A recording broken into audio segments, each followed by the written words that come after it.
मी राजे बोरगाव येथील सून आहे। माझं 2016मध्ये रणजित सरवदे यांच्यासोबत लग्न झालं। त्यानंतर माझ्या घरी माझा मेहुणा महावीर मस्के हा मला भेटण्यासाठी येत होता, माझ्या काळजीपोटी मेहुणी म्हणून। त्या काळामध्ये माझं लग्न झाल्यावर माझी ननंद सुवर्णा संतोष खुने ही तिच्या पतीसोबत भांडण करून माझ्या इथं राहत होती।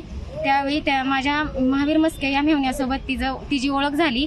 त्यांचं ओळखीमधून प्रेमात रूपांतर झालं आणि ते माझ्या निदर्शनास आलं। मी तिच्या नवऱ्यालाही सांगितलं, माझ्या नवऱ्याला सांगितलं रणजित सरवदे यांना, तरी त्यांनी मनावर घेतलं नाही।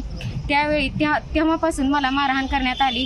लाथाबुक्क्यांनी माझा नवरा रोज मारत होता मला। घरामध्ये सतत मला टॉर्चर करण्यात आलं आणि तोच खुन्नस त्यांच्या डोक्यामध्ये होता की माझ्या मेहुण्याचं कसं लफडं उघडं करत आहे माझ्या बहिणीसोबत म्हणून ते मला सतत टॉर्चर करत होते। तरी मी त्या प्रकरणाला वैतागून पुण्याला गेले होते। 2023मध्ये पुण्याला निघून गेले होते। तिथून माझ्या नवऱ्याने शोध काढून माझी बातमी देऊन मला घेऊन आले आणि तुला चांगलं सांभाळतो म्हणून अशी आश्वासनं देऊन मला घेऊन आले आणि त्याच काळामध्ये 2-3 वर्ष मी तिथून निघून आले आणि राहत होते। आमचा सुखी संसार होता। तरी तो खुन्नस माझ्या मेहुण्याच्या आणि माझ्या नंदेच्या आणि माझ्या नवऱ्याच्या मनामध्ये होताच। माझा नवरा काही काळामध्ये 9/3/2025मध्ये त्या काळामध्ये मला घेऊन बार्शीमध्ये राहत होतात। ही घटना त्या दिवशीची आहे। त्यांनी मला घरामध्ये डांबून ठेवलं। माझ्या नवऱ्याने माझे केस आणि माझ्या भोवया काढल्या आणि मला सतत मारहाण केली। मला घरामध्ये डांबून ठेवलं। माझ्या नवऱ्याने माझ्या डोक्यावर माझ्या नंदेने माझे केस ओढले।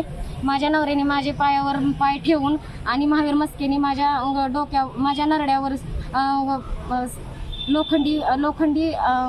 लोखंडी हत्यार ठेवून मला टॉर्चर केलं आणि मला मारण्याची धमकी दिली। तरी मी माझा जीव वाचवण्यासाठी 27/3/2025 रोजी पळून निघून माझा जीव वाचवण्यासाठी कासारवाडी डोळे ते माझी बहीण राहते तिथं आले आणि येऊन नंतर मी बार्शी शहर पोलीस स्टेशनमध्ये कंप्लेंट केली आहे।